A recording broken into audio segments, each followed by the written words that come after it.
सबैजनालाई आज हामी चाहिँ सर्भिङ च्याप्टरका टप 15 500 म्याराथनमा सहभागी भइसकेका छौं। तपाईहरुलाई म यो जानकारी दिन चाहन्छु कि यसमा सोधेका प्रश्नहरू मोस्ट रिपिटेड क्वेशनहरू हुन्छ। लोकसेवाले विगतमा सोधेका प्रश्नहरूलाई समेटेर बनाएको यो चाहिँ म्याराथन हो। यसमा तपाईहरुले बिस्तारै बिस्तारै हामी चाहिँ एटलिस्ट 500 क्वेशनहरूलाई सल्भ गर्नेछौं। यदि क्वेशन तपाईहरु सल्भ गरिसक्नुहुन्छ भने तपाईहरुको लागि सर्वेइङ एकदम इजी हुनेछ है। तपाईहरुले एक्जाममा एकदम तपाईहरुले राम्रो चाहिँ ढंगले चाहिँ क्वेशनहरू सल्भ गर्न सक्नुहुनेछ। यो म्याराथनबाट तपाईले यो लाभ लिन सक्नुहुनेछ। त्यसैको लागि यो म्याराथनलाई नछुटाइकन हरेक दिन हामी यसमा चाहिँ 30 वटा क्वेशनहरूलाई समावेश गर्छौं। तपाईहरु हेर्नु होला र यसबाट तपाईहरुले एकदम पक्कै नै राम्रो चाहिँ लाभ लिन सक्नुहुन्छ। यसमा मैले हालेको प्रश्नहरू सबै एकदम 5th लेभल सब इन्जिनियरिङ 5th लेभल सँग सम्बन्धित प्रश्न हुनेछ र जति पनि सिलेबसमा निर्धारण गरेछ त्यही टपिकमा रहेर हामी यो क्वेशनहरू चाहिँ राखेका छौं। अन्त्यबाट कतैबाट हामीले क्वेशन चाहिँ राख्न कोसिस गरेका छैनौं। त्यसैले यो अति नै सम्भावित प्रश्न पनि रहेछ र अति नै चाहिँ रिपिटेड क्वेशन पनि रहेछ है। त्यसैले तपाईहरु हेर्दै गर्नु होला। हस्त सुरु गरौँ हामी सुरुको प्रश्नबाट। Principle of surveying is to prevent accumulation of error is option A हो हाम्रो working from whole to part और option B working from part to whole, option C both A र बी र डी नन। कुन हुन्छ यसको सही option? कृपया कमेन्ट पनि गर्नु होला तपाईहरु। यसको अप्सन सही अप्सन हुन्छ A working from whole to part है। यसको करेक्ट अप्सन कुन रहेछ? A is the correct option working from whole to part रहेछ है।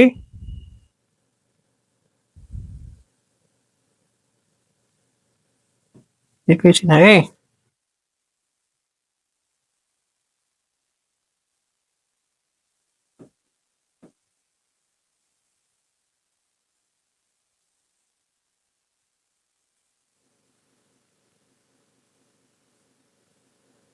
अब हाम्रो प्रश्न number 2 geodetic surveying is different from plane surveying because option हाम्रो के रहेछ हेरौं। ए मा curvature of the earth is considered, B option very large area is considered, C undulation of topography, D the large difference of elevation. इसको सही option रहेछ option A curvature of the earth is considered है। Geodetic surveying is different from plane surveying के कारणले हुन्छ? Plain सर्वेइङमा चाहिँ कर्वेचरलाई consider गर्दैन र जियोडेटिक सर्वेइङमा के हुन्छ? कर्वेचर अफ द अर्थलाई के गरिन्छ? कन्सिडर गरिन्छ। त्यसैले हाम्रो option A is the correct भयो। ल 3 नम्बरमा जाऊ। The curvature of the earth is earth surface is taken into account only if the extent of survey is more than। और कर्वेचर अफ द अर्थ लाई कसरी कुन बेला कन्सिडर गरिन्छ त्यो हेरौ। अप्सनहरु हामी 60 स्क्वायर किलोमिटर्स, बी मा 160 स्क्वायर किलोमिटर्स, सी नम्बर भयो 260 स्क्वायर किलोमिटर्स र डी नम्बर 500 स्क्वायर किलोमिटर्स। यसमा के भन्दैछ? The curvature of the earth survey is taken into account only if the extent of survey is more than 260 square kilometer हो गयो हैन? Option C is the correct हो। यदि more than 260 square kilometre हुन्छ भने के गर्छौं हामी? अर्थ कर्वेचरलाई कन्सिडर गर्छौं है। 4 नम्बरमा the smallest division of vernier scale is longer than the smallest division of its primary scale. The vernier scale is के भन्दैछ भन्दाखेरि यसमा the smallest division of vernier scale is longer than the smallest division of its primary scale। Vernier is known as कुन vernier scale हुन्छ यो option A मा हो direct vernier B मा डबल भर्नियर सी मा सिम्पल भर्नियर डी मा हाम्रो retrograde vernier कुन चाहिँ सही हुन्छ हामी हेरौ है अप्सन 4 को सही उत्तर हो रेट्रोग्रेड भर्नियर में के हुन्छ smallest division of vernier scale is longer हुन्छ है longer than the smallest division of primary scale है इसको सही उत्तर रहेछ रेट्रोग्रेड भर्नियर है किन रहेछ भन्दाखेरि यदि डाइरेक्ट भर्नियर भन्नु भने smallest division of vernier scale is smaller then the smallest division of the it's primary scale हुन्छ है डाइरेक्ट भर्नियर हुनको लागि है डबल भर्नियर त यो अप्सन नै यो टाइप नै छैन सिम्पल भर्नियर छैन या त डाइरेक्ट भर्नियर हुन्छ या रेट्रोग्रेड भर्नियर हुन्छ है त यो दुवैमा हाम्रो कुन भयो D is the correct one है ल हामी 5 नम्बरमा जाऊ discrepancy is the difference between true value and error value B नम्बरमा measured value and actual value C option two measured value of same quantity option D none of the above कुन option correct हुन्छ हाम्रो option C पक्कै होला जस्तो मलाई लाग्दैछ C नै सही हो two measured value of same quantity है discrepancy is the difference between two measured value of same quantity को हुन्छ है two measured value of same quantity ल 6 नम्बरमा हाम्रो प्रश्न रहेछ find the RF of 1 centimetre is equal to 5 metre है 1 centimetre is equal to 5 1 centimetre 1 metre is equal to कति सेन्टिमिटर हुन्छ हाम्रो 100 सेन्टिमिटर हुन्छ अर्थात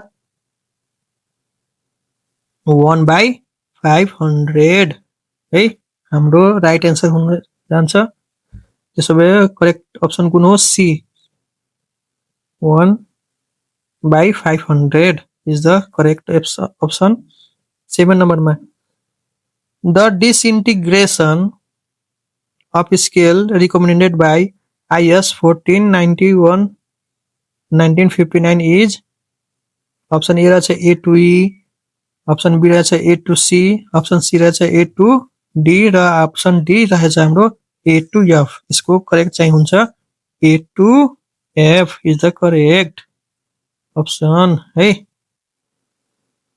ल अब हामी अर्को प्रश्नमा जाऊ डी मा है 8 नम्बरमा compensation error in chaining or other surveyor हुनुहुन्छ हो अप्सन रहेछ हाम्रो proportional to the length of the line proportional to the square root of the length of the line equal to the standard length any of the above उनीसको option सही हुन्छ हेरौ proportional to the square root of the length of the line अर्थात option B हाम्रो सही रहेछ है option B is the correct ल अब 9 नम्बरमा जाऊ the theory of probability is applied to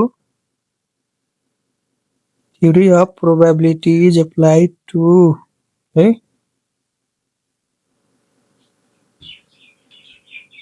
A number रहेछ cumulative error बी नंबर मा छ compensating errors सी नंबर छ accidental errors डी मा छ none of the above कुनमा theory of probability error चाहिँ एप्लाइड गरिन सकिन्छ हेरौं यसको हाम्रो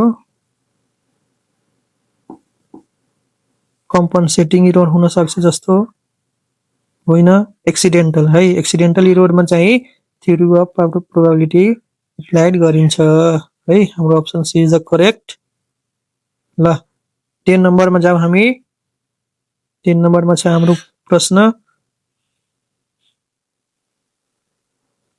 the most probable value of an absorbed quantity available from a given set of observation is the one or more which the sum of the square of errors is minimum this statement is called यसरी अझै प्रश्नलाई पढौं हामी the most probable value of an त्यो observe हुन्छ है absorb लेखेछ त्यो mistake भएछ observe हुन्छ O B S C R B observe quantity available from the given set of the observation is the one for which the sum of the square of error is minimum.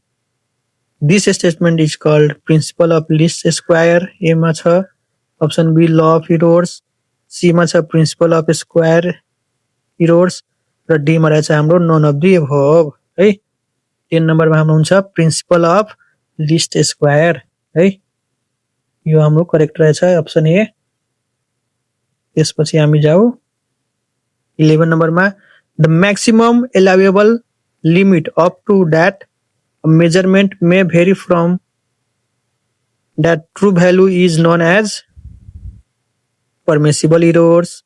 B नम्बरमा रहेछ residual errors, C मा expected errors, D मा systematic errors कुन हुन्छ एकचोटी अझै प्रश्न पढाउ the maximum allowable limit up to that measurement may vary from that true value is known as यसको अप्सन ए नै होला जस्तो लाग्दैछ मलाई परमिसिबल एरर है यसको करेक्ट रहेछ अप्सन ए परमिसिबल एरर त्यसपछि हामी 12 नम्बरमा जाऊ if n observation are taken the accidental error are त्यो प्रोफेसनल चाहिँ रङ भएछ प्रोपोर्सनल हुन्छ है यो रङ भएछ प्रोफेसनल हुँदैन प्रोपोर्सनल टु हुन्छ है यसको कुन छ रुट अन्डर n नै हुन्छ आन्सर